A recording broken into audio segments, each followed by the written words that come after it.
তারা হয়তো এখন সহবাস করতে পারে, মিলন করবে। মিলন করার আগে এরকম করে, এই যে দেখেন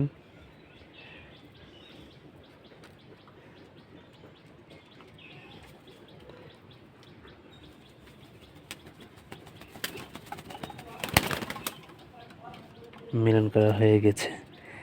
এরাও কিন্তু আল্লাহ তাআলা জ্ঞান বুদ্ধি দিয়েছে, এরাও সুন্দর করে সব কিছু বুঝে। এই দুইটা কবুতর আবার ডিম দিবে কিছুদিন পরে। এই কবুতরগুলো এবার ডিম দিবে খুব তাড়াতাড়ি, কারণ বাচ্চা থেকে অল্প দিনে 12 দিনেই তাদের হটায় নেওয়া হয়েছে। এর জন্য ডিম খুবই তাড়াতাড়ি দিবে আমার মনে বলছে, কারণ তারা 2 দিন আগ থেকে 3 দিন আগ থেকেই কবুতরের ঘরের ভিতরে ময়লা নিয়ে যাচ্ছিল এবং তারা মিলনের দিকে ধাবিত হয়েছে 2 থেকে 3 4 5 বার, 7-8 বার তারা মিলনের সাথে ধাবিত হয়েছে। আশা করি খুব অল্প সময়ে অনেক বাচ্চা দিবে কবুতরের।